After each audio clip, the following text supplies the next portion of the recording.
Ya, saya mengapresiasi tentunya langkah cepat dari Presiden Prabowo yang memerintahkan 4 menterinya untuk segera menyelesaikan kasus di PT Sritex yang terancam mem-PHK buruh hingga 20.000. 20.000 itu besar ya. Itu kalau rata-rata keluarga di Indonesia hampir 5 orang, itu kita hampir sekitar 100.000.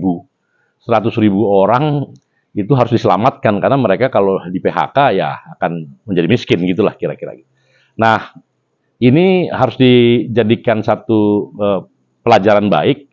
Tentunya saya yakin tidak hanya PT Sritex ya yang akan mengalami kayak gini karena memang problem untuk urusan tekstil dan produk tekstil dan juga alas kaki itu banyak mengalami masalah di era pemerintahan sebelumnya karena dibanjirinya oleh produk-produk murah ya dari Cina. Jadi Indonesia itu negara yang paling mudah mengimpor barang ya.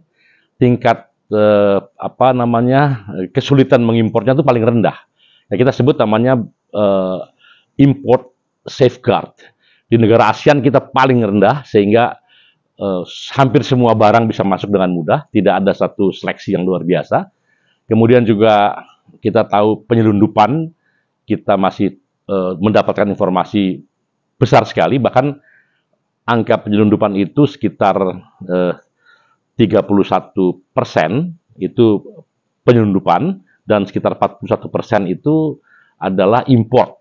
Ya, sehingga seluruh pabrik tekstil, produk tekstil yang ada di Indonesia ini kira-kira cuma utak-utak dengan memenuhi 28% di pasar dalam negeri. Nah, bayangkan kalau ada keseriusan dalam menegakkan hukum dalam import ilegal atau penyelundupan, begitu juga pengetatan import yang katakanlah bukan diketatkan kita kayak negara yang protektif begitu, minimal disamakanlah dengan Malaysia, dengan Thailand gitu atau dengan negara-negara ASEAN, maka itu mungkin sudah bisa mengurangi import yang ugal-ugalan selama ini gitu. Nah, kalau itu terjadi maka akan banyak masalah bisa diselesaikan. Karena itu mitigasi ini bukan hanya pada Sritex tapi pada seluruh industri tekstil dan produk tekstil utamanya, dan bukan menggelontorkan uang dalam pengertian dibuang begitu saja, tapi kan ada mekanisme semacam bailout dan kemudian pabrik itu dihidupkan kembali dan pasarnya kemudian dijaga, maka kemudian akan tumbuh lagi industri itu.